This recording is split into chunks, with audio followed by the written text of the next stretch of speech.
All right, Proverbs chapter 1.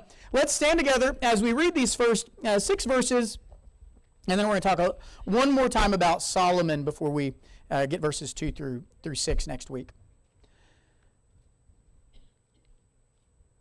The Proverbs of Solomon, son of David, king of Israel, to know wisdom and instruction, to understand words of insight, to receive instruction in wise dealing and righteousness, justice, and equity, to give prudence to the simple, knowledge and discretion to the youth.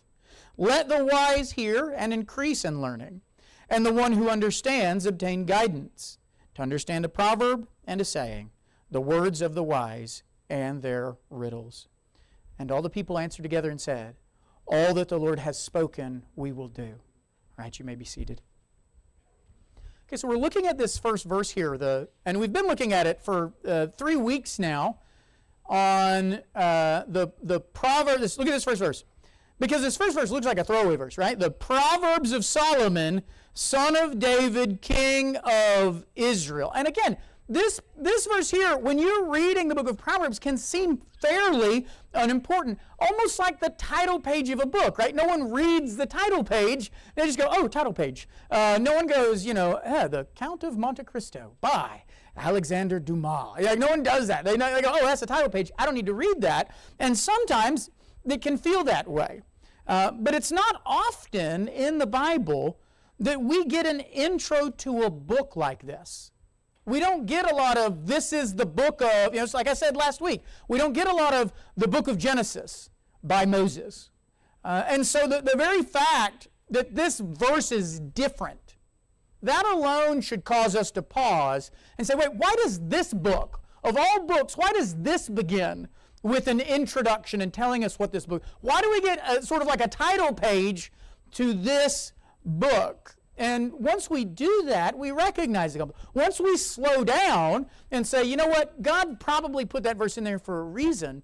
Once we slow down, we can start to see that this opening to the book of Proverbs is assuming 2 things for us that are helpful for us as we go into this book. It's assuming 2 things. One, that we know what a proverb is.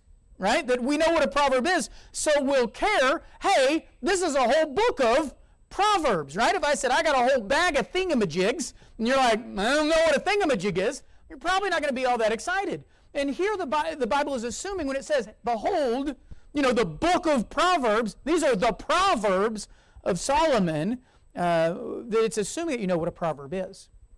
And we saw that a proverb is a wise rule put forward to help you take dominion of your life. There's a wise rule put forward to help you take dominion of your life. That our world isn't just run by physical laws, but also run by ethical laws. These proverbs are the moral laws that God put in place over our earth, just like there are natural laws. What goes up must come down. So there are moral laws. He who lifts himself up will be brought down. And the more of those truths that we know, the better we can navigate the world as God has made it. In the same way that the more physical laws that we can understand, the better we can navigate this world. Like if you didn't understand physical laws of air and air pressure and speed, and if you didn't, it'd be a hard time throwing a piece of metal into the air and getting it to fly across an ocean. But when you understand those physical laws, next thing you know, you strap a few rockets to your wings and a few hundred people in the middle, and you can shoot off across the world. The more moral laws we understand, the more we understand the moral way that God has structured this world, the better we'll be able to navigate it as well. And so this book is assuming that you know what what a proverb is and why it's important. So these are the Proverbs of Solomon. And that's the second thing that the Bible is going to assume, is that you know who Solomon is. If it said the Proverbs of Eldad, you'd probably go, I don't know who Eldad is, and you might have to do like a concordant search or try and figure out who is this person that has a whole book of his Proverbs. But the Bible is assuming that you know who Solomon is, and that you're knowing more than just that he existed. And so that's what we started looking at last week. So the Bible thinks you're going to think this book is important because it's a book of Proverbs, and also thinks you're going to think this book is important because it's not just any Proverbs. These are the Proverbs of Solomon. And so we started looking at, well, who is Solomon that we would care that he wrote an entire book of his Proverbs? And so we saw the Bible gives us in verse 1 two qualifiers sort of as our guide. It's not just the Proverbs of Solomon, it's the Proverbs of Solomon, son of David, king of Israel. And so we looked at these last week, that he is the son of David. We looked at how it was promised to David that though he'd lived a life of bloodshed and war, God came to him and told him that his son that would reign after him would reign in rest and would reign in peace, in shalom. And that's actually why Solomon was given his particular name, that Solomon, which in Hebrew is essentially pronounced Shalom-O, that Shalom-O would bring shalom. That's the idea. So you name your son like the peaceful one or the peace bringer, that sort of idea. And that he was a king loved by God even before he was born. That's why his other name was Jedediah, because he was loved by God even before he was born. But Solomon doesn't just stay a prince, right? He doesn't just stay this promised prince of peace, right? We saw how he is this prince of peace. God says, I'm going to give you a son who's going to reign after you, and he's going to bring peace. That makes Solomon a literal prince of peace that foreshadows the great prince of peace. But he doesn't stay a prince. He actually does become a king. He becomes the king of Israel. That's why it doesn't say Solomon, son of David, and would have been king of Israel. It does say he did become. And that's really where we get most of our story of Solomon's life. And most of what we know about the life of Solomon. And if you're breaking Solomon's life down into two categories, which the Bible almost always breaks the story of his life into these two categories, you get the wisdom of Solomon and the folly of Solomon. So when you're reading through Solomon's life in Kings or in Chronicles, the events that you're going to read about are always going to fall into one of those two categories. And last week we looked at his wisdom. Last week we looked at what Solomon is known for, which is his wisdom. And he's known for his wisdom because when he becomes king and he looks out and he sees that he's got so many people that he has to lead, he asks God for one thing. He sees this vast number of people. He says, what do I need? More than riches or honor or a long life? What do I need? I need wisdom. God, give me wisdom. Wisdom to lead a people as numerous as the dust of the earth. And so, in order to lead a people as numerous as the dust of the earth, God gives him wisdom abundantly. He gives him wisdom as plentiful as the sand of the sea. I love those parallels because Solomon's like, I got as many people as the dust of the earth. I'm going to need wisdom. And God says, okay, dust of the earth is going to require sand of the sea wisdom. And so that's what God gives him. And Solomon becomes wise. He becomes so wise that his wisdom is known not just in his own country, as it begins very quickly with the story of the women and the baby, but his wisdom becomes known throughout the earth, so that the nations are coming to him. And I mean, in fact, you got Ethiopia still. I mean, you should. I'm going to go on a whole tangent and sort of like haunted cosmos sort of thing here. You should hear about all that the impact of Solomon on Ethiopia that they still claim today. They claim they have the Ark of the Covenant, but that's another story. So that all these nations do come. They come to hear and to record his wisdom. So these kings come and they recognize Solomon's wisdom and they want to take it back for their own ruling. So that's Solomon's wisdom. But like I said, Solomon, he bears a grand distinction. Solomon is able to be not only possibly the wisest man who ever lived, but at the same time be possibly the most foolish man to ever live. Now, why can I say that? Because for all of Solomon's wisdom, he still lives much of his life with great folly that in the end is going to lead to division and downfall for the nation of Israel. For all the peace that he brought in his wisdom, the folly that he brings is going to destroy the nation after him. It's one thing for me to do something foolish. Right? It's one thing for me to do something foolish. I haven't been given wisdom as numerous as the sands of the sea. And so if I do something foolish, like, well, he didn't have all that wisdom. But to have wisdom as vast as the sand of the sea and still choose wrong is about as foolish as you can get. And that's what Solomon does. That's that intense level of folly even for Solomon. So we talked about Solomon's great wisdom and why understanding his wisdom is important for the book, but I think often that's where we stop, and I don't think that's where we're intended to stop. Because I also think just as important for understanding the book of Proverbs is to understand his great folly. Because Solomon's life ends in folly. And you have to remember, the people who are reading the book of Proverbs are living in the midst of some of the consequences of that folly.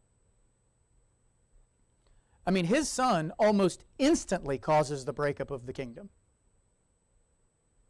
His own choices, Solomon's own choices, are going to lead to decades of earthly and spiritual decay for the nation. They're going to deal with for centuries. They're reading this later in the life of Israel. They're reading it not during a time of peace. I mean, some of these proverbs we know are collected during the reign of Hezekiah. I mean, that's not Solomon. Some of these proverbs in here are during the reign of Hezekiah. That's right before the nation of Israel goes into exile. There's a lot wrong with the nation.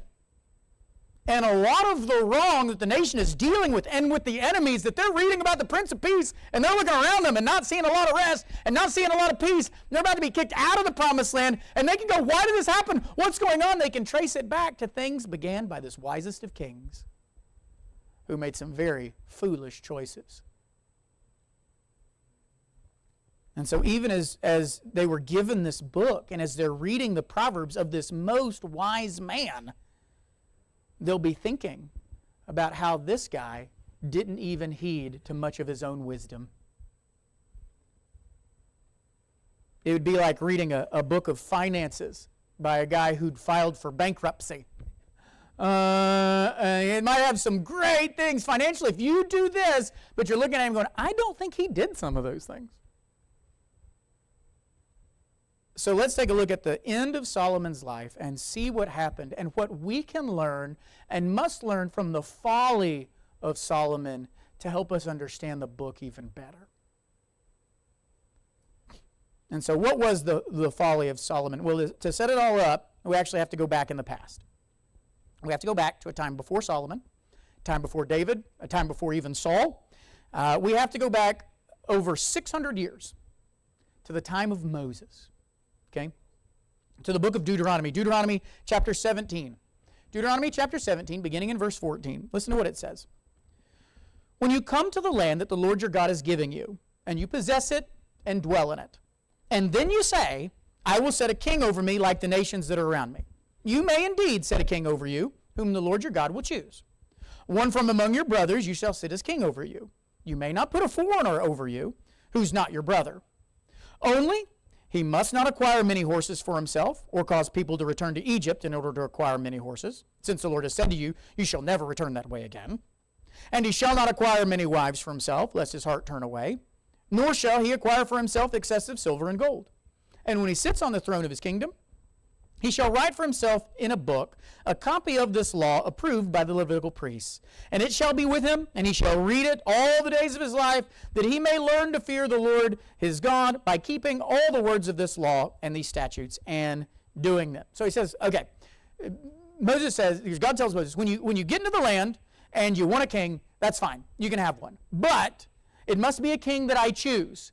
And, sort of like testing the spirits, this king that I choose, here's how you're going to know that it's a king that I chose. So the king doesn't just stand up and go, I am the king that God has chosen. It says, he gives a few rules. One, he can't be a foreigner. So if it's a foreigner, you can test the spirits and know that's not of the Lord. If it's not an Israelite, now, interesting, this was actually copied in our nation's founding. One of the reasons you have to be a citizen of the United States to be the president. Anyway, so can't be a foreigner. He has to be from among you. And then he as king even has rules put over him. So just because he's been chosen as king, he says, here's the rules for your king as well. He can't acquire many horses or cause the people to turn to Egypt for horses. He can't acquire many wives, lest they turn his heart from the Lord. And he can't acquire excess silver and gold. So those are all the negatives. Those are the he can'ts. He can't do this, he can't do this, he can't do this. But then there's also one positive, one thing he must do. which is that he has to write a copy of this law. It's got to be checked by the Levitical priest. He can't write, so no Jeffersonian Bible here, right? These are all the verses I like. And he must keep it with him, and he must read it all his days so that he'll fear the Lord by doing it. Okay, so that's what's supposed to happen. That's what's supposed to happen for their kings. That's God's guidelines for a king. Remember those things, okay? Because Solomon, they might have forgotten some of those. And so again, you've got some 5 centuries before Israel ever even asks for a king, and God lays out for them, all right, when you do, yes, but here's what he has to be. So now let's jump forward to the time of Solomon. Israel does have a king. And I want you to listen to some of the descriptions of his reign from the Bible, and remember the things that the king can't do. Don't have many wives, don't have many horses, especially from Egypt, and don't have excessive silver and gold. Now, remember those, and now listen to how the Bible describes Solomon's life. Look at 1 Kings chapter 10. 1 Kings chapter 10, we're going to start in verse 23. Thus Solomon excelled all the kings of the earth in riches and in wisdom. And the whole earth sought the presence of Solomon to hear his wisdom, which God had put into his mind. Every one of them brought his present, articles of silver and gold, garments, myrrh, spices, horses, and mules, so much year by year. So you got no king as rich as Solomon. He's excelling all the kings of the earth in riches and wisdom. Now we're going to give Solomon a pass on acquiring much silver and gold because he doesn't go to seek it out. The Lord just gives it to him, right? So the Lord gives, he says, I'm going to give you these things, and Solomon's not like, wait, it's not like a, wait, am I supposed to, should I say no to this? This is a blessing from the Lord. Solomon is not seeking it out. The nations are bringing it to him, and he's just getting it. The Lord's just blessing it with him. So we're going to give him a pass on that one. But what about the other two? What about wives and horses? Which sounds like a great title to a book, Wives and Horses. Or maybe like a country music album. Well, in the description of Solomon's reign, these are the next 2 things mentioned, right? And this is not happenstance, okay? The writer of Kings is not just randomly stumbling into Deuteronomy 17 stuff. The writer of Kings especially knows what he's doing. And listen to what it says. First, horses. Now, you might ask, what's the problem with horses? Are we not supposed to own horses? Is Ellie going to say, this is the worst passage in the whole Bible? This is the worst sermon ever. Pastor Chris said, no horses. No, the problem with horses, for the king especially, is that horses during this time are not play animals, right? It's not like Solomon, don't be a cowboy. Israel, don't let your kings grow up to be cowboys. That's not what it's saying here. It's not about that. For them, the modern equivalent of horses for us, for a king, would be like acquiring many tanks.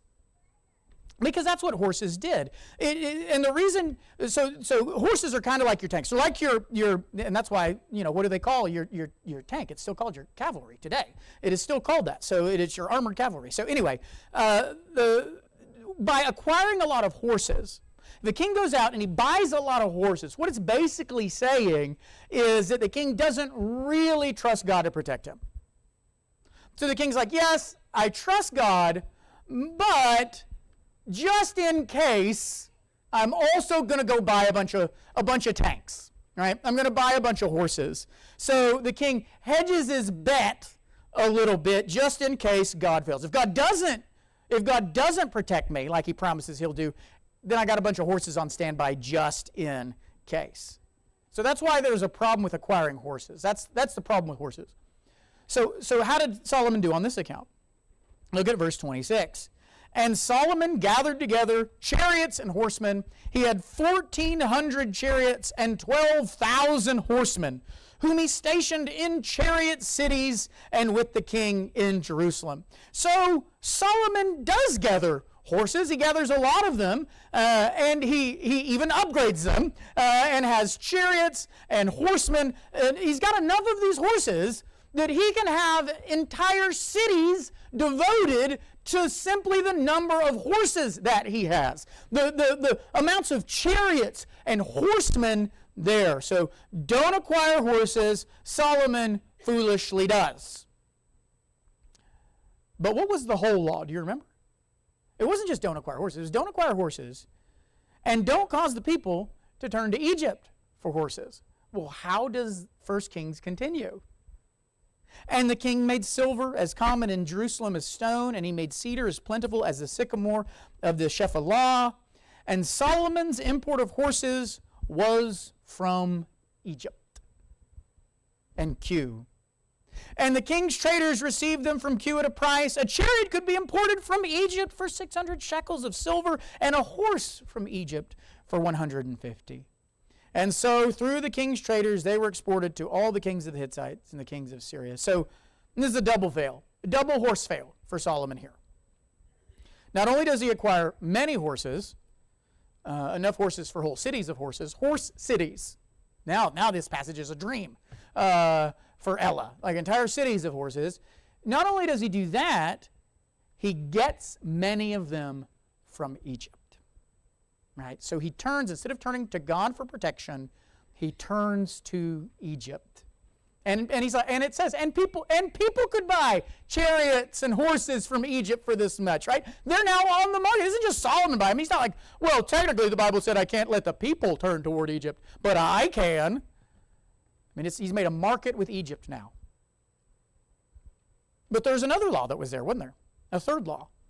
The law about not having many wives. And right now you're already going, well, I already know. I don't even have to read. I know what Solomon does here. Ooh, I know the answer, right? He doesn't keep this one. And why did it say he shouldn't have many wives?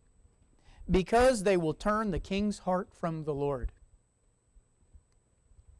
And what do we see on this account for Solomon in 1 Kings chapter 11? Just the very next verses. Now, King Solomon loved many foreign women. So not only does Solomon want many wives, he is actually pursuing foreign wives. And the Bible gives a list. And along with the daughter of Pharaoh, so wife from Egypt, Moabite, Ammonite, Edomite, Sidonian, and Hittite women, not a woman, women, from the nations concerning which the Lord had said to the people, you shall not enter marriage with them, neither shall they with you, for surely they will turn away your heart after their gods. So God had said, don't acquire many wives. Solomon foolishly doesn't listen. God said, don't marry foreign women. Solomon again foolishly doesn't listen. And Solomon knew that this was wrong. He knew it was wrong when he began marrying Pharaoh's daughter, the first one. He knew it was wrong after that. It's not like he gets all these, it's like he gets the Egyptian and the Moabite and the Ammonite, and then he looks and goes, ugh. You know, this is, oh man. In fact, when he marries the daughter of Pharaoh, he builds her own house because he didn't want to defile the house of his father David with her presence. So in 2 Chronicles 8:11, it talks about this. Solomon brought Pharaoh's daughter up from the city of David to the house that he'd built for her, because he said, my wife shall not live in the house of David, king of Israel, for the places to which the ark of the God has come are holy. He knew. He's like, I can't have her in there, because she's still practicing her ungodly worship. He shouldn't have married her because she wasn't an Israelite, and shouldn't have married her because she was still a pagan. He's like, I know this is wrong, so what does he do? Instead of doing at the beginning what he should have done, which is just not marry her, he married her, but then says, okay, well, I'm going to have to build her a separate house. Instead of clinging to God's law, what does Solomon do? Remember, that's what the king was supposed to do. Cling to the law. Do it. What does verse 2 say of 1 Kings 11? Now King Solomon loved many foreign wives. Solomon clung to these in love. So instead of clinging to God's law, Solomon clings to his wives. Now, what are we talking about in terms of numbers here? It says he had 700 wives who were princesses. I mean, I don't know if that's a title or just they were acting like a bunch of princesses. And 300 concubines. And guess what? What God warned about does indeed happen. And his wives turned away his heart. Now, no, not at first. I mean, at first, Solomon, young and virile that he was, he probably thought, I indeed am the wisest man in the world, as I have a bunch of wives, and I really enjoy my time. But the continual dripping of rain from these women that Solomon will himself warn about in Proverbs eventually erodes Solomon himself. So that it says in verse 4, "For when Solomon was old, his wives turned away his heart after other gods, and his heart was not wholly true to the Lord his God, as was the heart of David his father." Now, what does the Bible mean that his heart was turned away after other gods? What does it mean that he wasn't wholly true? Well, the next verse shows us just how foolish Solomon became as a king. Verse 5, "For Solomon." So he turned after other wives. What do you mean? "For Solomon," what? "Did what was evil." For Solomon went after Ashtaroth, the goddess of the Sidonians, and after Milcom, the abomination of the Amorites. So Solomon begins to worship Ashtaroth. Ashtaroth is we know Baal, right? Ashtaroth is like Baal's concubine. He's like Baal's mistress. So, and she's going to be a constant problem. You see Asherah poles and stuff like that. Constant problem. Fertility goddesses and stuff like that. It's always referring back to Asherah in many ways. And so the constant problem for Israel's false worship. A problem that is only going to... So this problem was a problem before Solomon, right? Ashtaroth was a problem before Solomon. The people were worshiping that Samuel had to squash out. Samuel had to squash it. Only he. So even after, so they go into the land, and Ashtaroth is a problem. Surprise, fertility goddess is a problem to all these men that come into the country. And so this fertility goddess is a problem, and that would often tie sex to worship is a problem. And so finally Samuel's able to squash it out.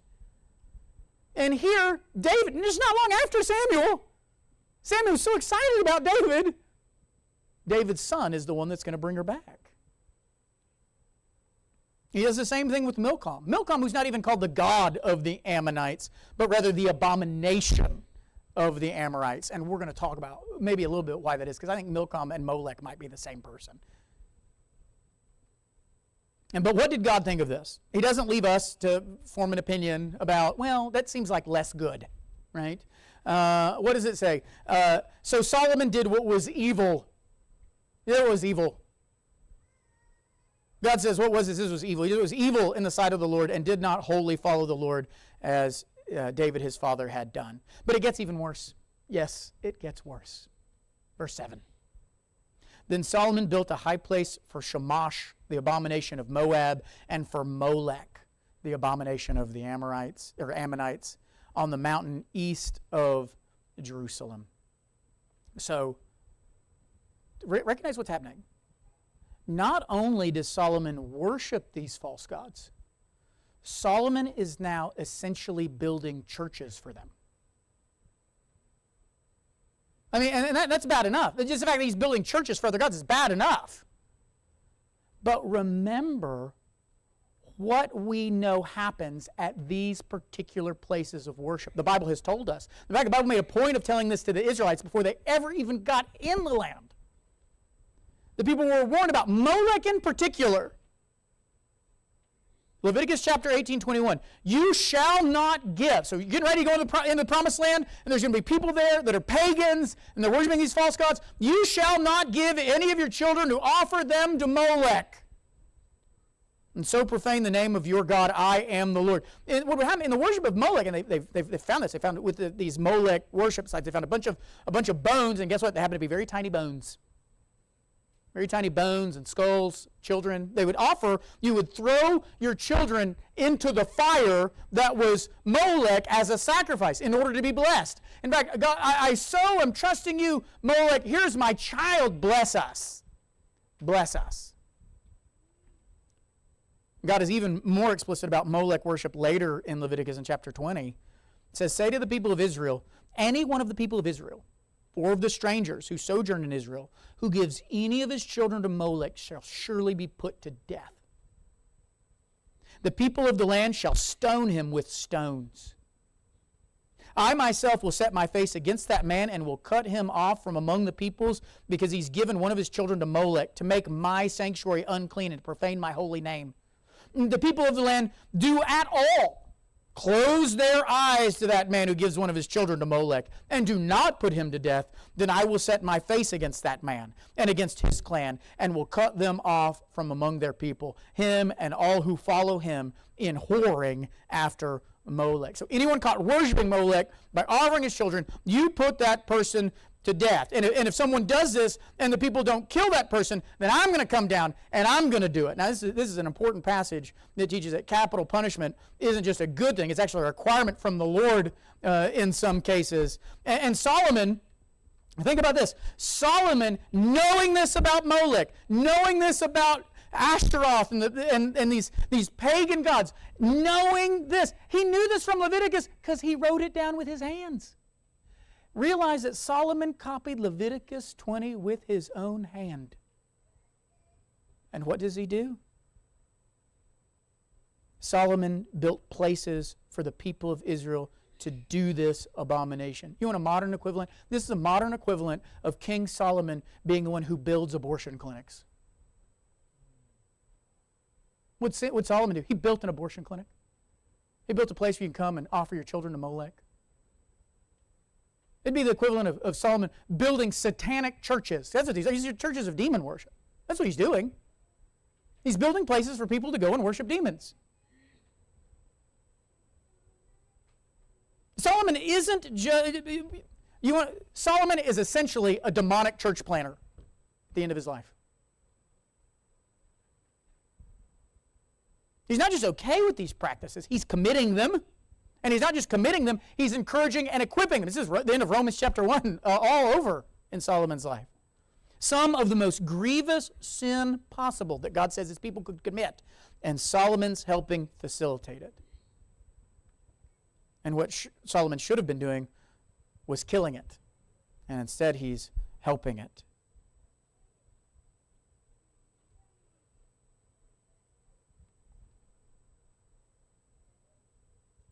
And why did Solomon do this heinous evil? It tells us in verse 8. Because his wives made him. And so he did for all his foreign wives who made offerings and sacrificed to their gods. Those many wives that God warned Solomon about are the reason given for his fall into false worship and into this demonic church planting.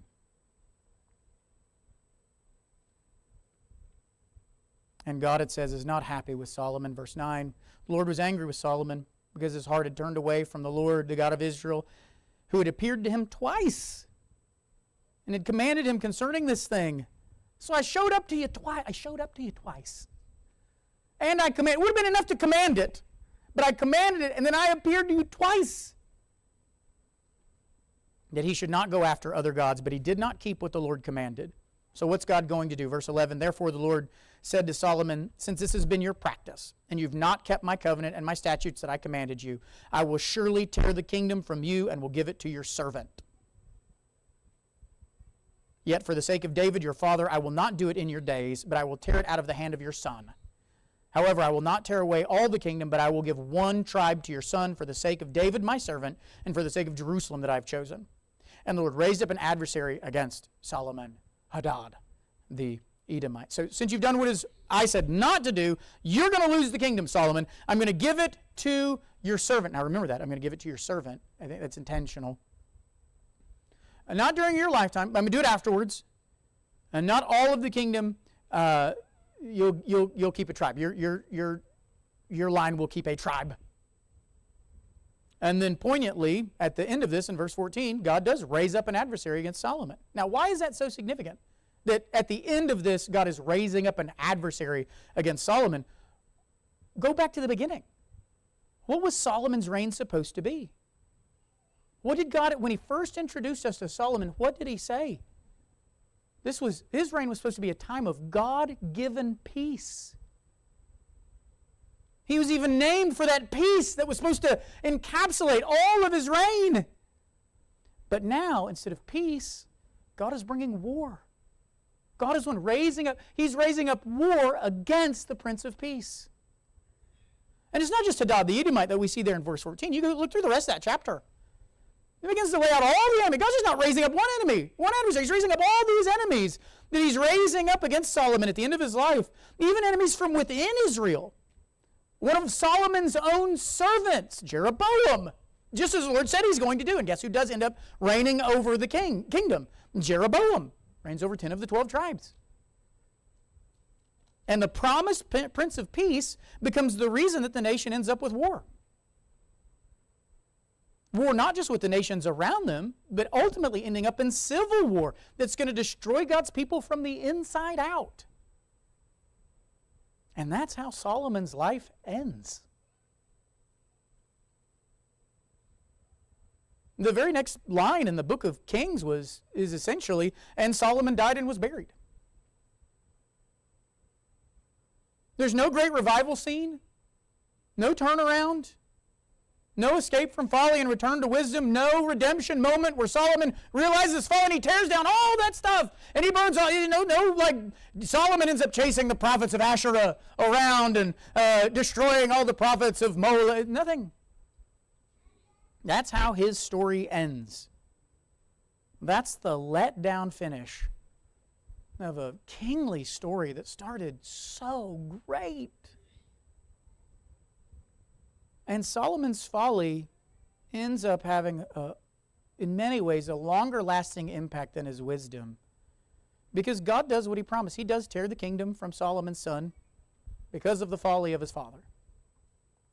And those gods and those temples that Solomon built are going to become a problem for the people for the next 4 centuries.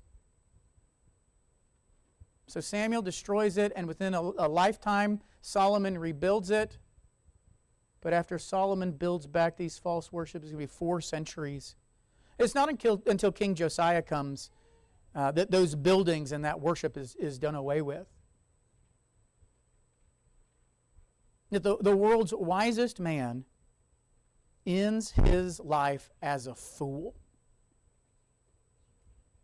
And the one who taught wisdom to the nations around him ends up teaching folly to his own people and is the reason for the destruction of his nation. And you look at it, it seems so wrong. Some people will try and say, well, maybe the book of Ecclesiastes is like Solomon's repentance, and that could be true, but you're talking purely speculation. None of the history books ever talk about Solomon realizing and repenting of his foolish leadership at the end of his life. It's just hopeful. We can be hopeful, but we don't get it in the histories. So when we read the Proverbs of Solomon, son of David, king of Israel, for most of the history of Israel, for most of the people in the Old Testament reading that book, they're not reading this book of the Prince of Peace during a time of peace.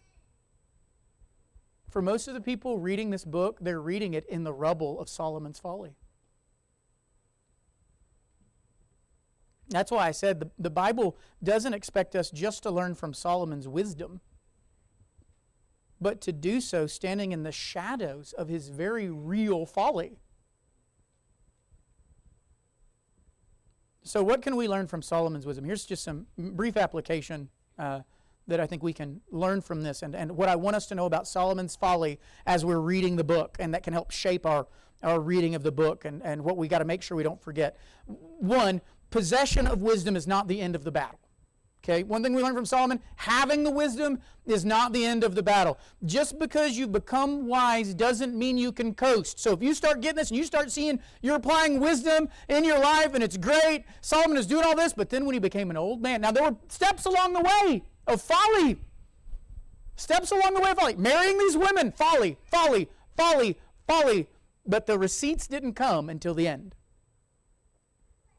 Solomon had the wisdom, and he applied that wisdom very early. It's not just that Solomon had the wisdom and never used it. He applied it, and people saw it, but he lost it, or he ignored it. So possession of wisdom does not mean the end of the battle, and the reason for this is the second thing you need to remember, which is that folly hunts the wise. Folly does not hunt the fool. Folly hunts the wise. Solomon himself is going to tell us this in Proverbs 9. It says, the woman, folly, is loud. She is seductive and knows nothing. She sits at the door of her house. She takes a seat on the highest places of the town, calling to those who pass by, who are going straight on their way. Whoever is simple, let him turn in here. Folly calls to those who are going straight. She doesn't call to those who are already headed to her house. She calls for those who are going straight. She tells them to turn, to come toward her. Why does she do that? Because Solomon will also tell us, because evil hates it when we live the Proverbs. Evil hates it. Proverbs 29:27. One whose way is straight is an abomination to the wicked. Molech should be an abomination to us. But one who's walking straight, one who's walking in wisdom, is an abomination to the wicked. So no, folly hunts the wise. I know, look, I was glad to get out of talking about spiritual warfare because it felt like when we talked about it, it was like, hello, welcome to the party. And there was a lot of spiritual worship that we tasted and continue to taste some of that fight that even bloodies our lip. But you start living these proverbs and you will place yourself in the sights of Satan, and you need to understand that. It would be foolish for us to think, if I get the Proverbs, that means the battle is over. When you get the Proverbs, in many ways, that's when the enemy says, all right, let's fight. Don't think learning these Proverbs will take you out of the fight against folly. If anything, the woman folly is more likely to pursue you because of your wisdom. You are the one she will hate. And the straighter your path, the stronger her hatred. Folly hunts the wise. The other thing we can learn is even good hearts can commit great folly. Nehemiah notes this. It says, "Did not Solomon, king of Israel, sin on account of such women? Among the many nations there was no king like him, and he was beloved by his God. And God made him king over all Israel. Nevertheless, foreign women made even him to sin." Made even him to sin. Let that be a warning to you. You may think, I would never. And I'm sure Solomon would think, I would never. But there were a lot of small yes you dids along the way. Even good hearts can commit great folly. I mean, that's a story. We could talk about that in the kings of Israel for a long time. Because what they need is a king with a pure heart. The next thing you can learn is folly will rip blessing from the hands of your children. So sometimes when we think of folly, we think, it's just me. It's not just you. Folly will rip blessings from the hands and mouths of your children. Solomon's folly meant that the kingdom would be ripped out of the hands of his son. And you look at Rehoboam and you can say, man, that dude did some dumb stuff. And he does do some dumb stuff. But it was destined that the kingdom would be ripped out of his hands, not because of his dumb stuff, but as a divine consequence of the folly of his father. And we need to, as we're reading Proverbs, you need to recognize, you need to do these things, or your folly will rip blessing from your children and your children's children. I mean, for centuries, they're living in the rubble of Solomon's folly. Men, you need to lead in pursuing wisdom, or you will be led to pursue folly. We cannot ignore the fact that over and over, God warns from the beginning, your wives will cause you to be foolish if you marry these many wives. Solomon was this great king, but instead of leading his wives, what does it say? They led him to do this great evil. They led him into his ruin and his family's ruin. You have to lead your home in pursuing wisdom, or you will be led to pursue folly. Next thing you can learn, even a king can't rewrite these rules. You can't. This is what can happen is, look, if Solomon can't rewrite the rules for what is a wise life and what is a foolish life, then neither can you. You can't think, this isn't going to have a negative impact in my life. I can get away with this. I can navigate this. These rules are rules. If you hear a proverb and you think, not me, then guess what? You're not special. Yes, it will be you. If you see a folly and you think, well, I can still do that and not, it is going to bring you down. Perhaps that is what Solomon thought. These other people can't marry foreign wives, but they're not as wise as me. I can navigate this. They can't do it because they don't have this special wisdom, but I do. I can handle it. Solomon can't rewrite the rules, and neither can you. Wisdom is wisdom for everyone's life, and folly is folly for everyone's life. Next, don't squander your blessings. What makes the end of Solomon's life so tragic is what he'd been given, and he squandered it. He wasted it. You've been given a lot. In many ways, blessed beyond even Solomon. You've got all of Scripture here. All that is needed for life and Godwardness. You got it all. And you didn't even have to write it down to get it. Right? It's not like, hey, would you like a Bible? Sure, we'll get to copying. Here's one. Good luck. Keep it with you. We've got it everywhere. So blessed. I mean, it's funny, you read about how Solomon robed in all his splendor. They're not the lilies, even robed greater, than he. And you look at us and all that we've been blessed with, and I think anybody from the past that didn't know about what happened to Solomon, if you just sort of let them see into the future and they looked into our church, they'd think, those must be the children of Solomon. Look at how they're dressed, look what they own. They all own houses. They all got all this stuff. Like, what in the world? We've been blessed beyond measure, financially, physically, spiritually. Don't squander it. Don't waste it. It makes it more sad. Solomon squandered his blessings. Don't squander your blessings. The book of Proverbs is a blessing. Don't waste it. If there's a Sunday that you happen to miss for whatever reason, don't think, meh. I'll catch up next week on whatever. If you miss it, you go back and listen. Not because what I say is great, but because what these words are. Don't miss out on these blessings. Lastly, or next to lastly, penultimately, I would say, end well. End well.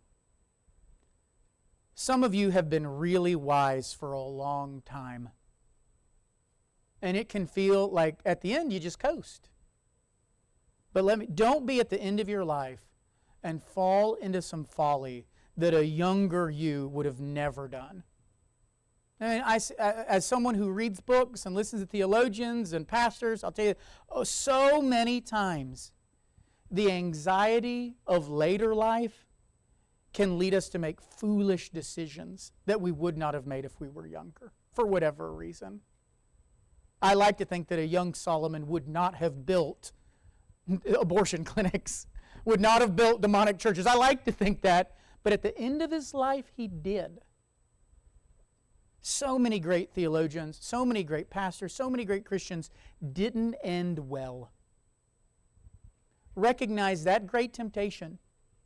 Recognize that danger that struck even Solomon. As you get later on in your life, as you get to the end of your life, think, end well. And look at Solomon as your example of what not to do.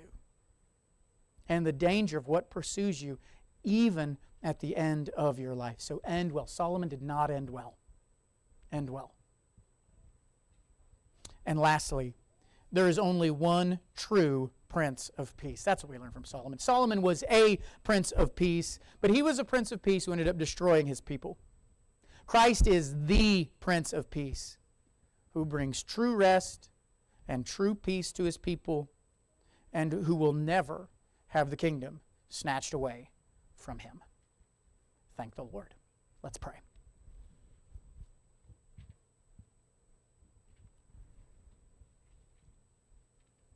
Let's just take a moment and continue this hour of prayer by going before the throne right now. You can take yourself individually there before the feet of your God.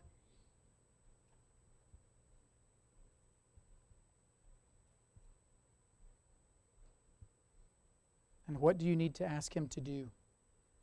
What does He need to teach you? What does He need to equip you? What have you learned? that you need to say, God, give me the strength to do this. Ask that right now. Maybe it's, God, I need to confess this. Confess this right now. Maybe you've got some folly like Solomon had. Confess that right now.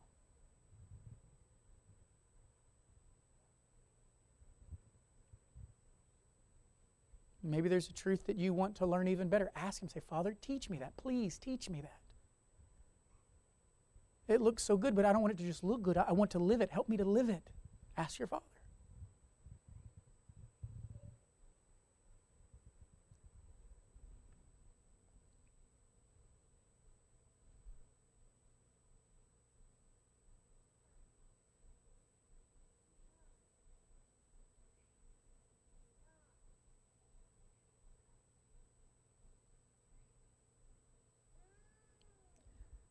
It said in the passage that we read that part of our worship is just giving thanks to God. And what a great reason. I mean, Solomon might have failed, but the true Prince of Peace does not fail.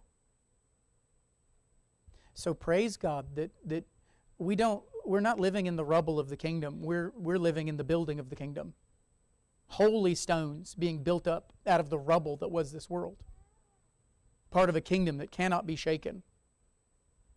Established by the Prince of Peace, who has all authority in heaven and on earth given to Him.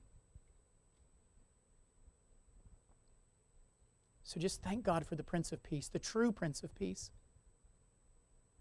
Oh, how the people of Israel would have been so excited, and how disappointed they would have been.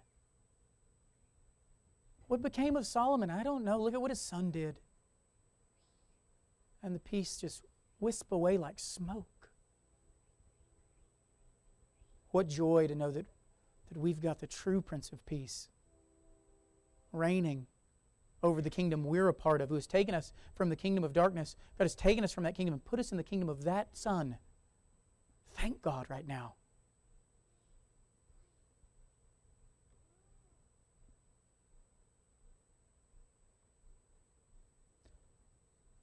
And ask God to protect you.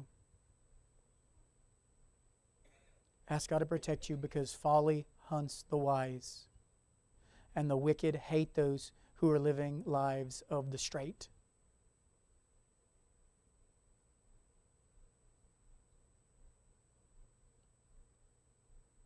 So ask God to deliver you from evil.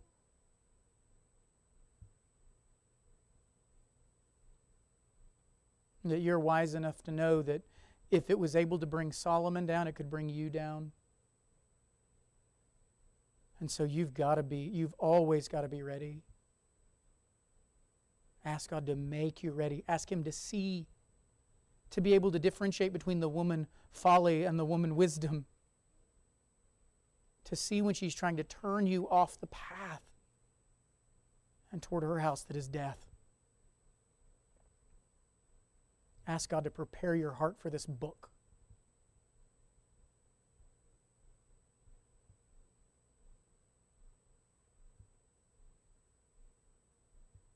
Father, we come to you today, God, and we thank you. We now gather before you as a people. And Lord, Father, we praise you. I pray that, Father, our prayers, our praises have been not only acceptable, but a joy to you, that they are sweet to you, and that, Father, you will have taught us during this time about that. Even as we sang the truths, that we know those truths became deeper, Father, and more meaningful as we thought about how we see those things in our lives. And Lord, that as we heard from your word, God, that you have taught us these things, that you would make us wise, fill us with wisdom, and protect us from folly. Help us to avoid the sins that we know are grievous, and yet, Father, can be so easily tempted into them. May the men in our church, may they lead their homes, lest their homes be led into folly itself. And may we fear folly because we don't want it to rip the blessing from the mouths of our children. That we would never be so foolish as to think, oh, it'll just affect me. It never just affects you. Father, help us to remember that.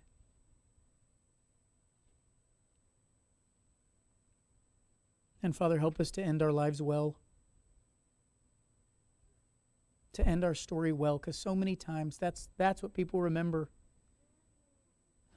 And you can have a life filled with wisdom and end it poorly, and that's the last thing. And how sad that that was the last thing in Solomon's history. Don't let it be the last thing in any of ours, Father. Let us end well for your glory. Thank you, Father, again for the Prince of Peace, in whose name we pray. Amen.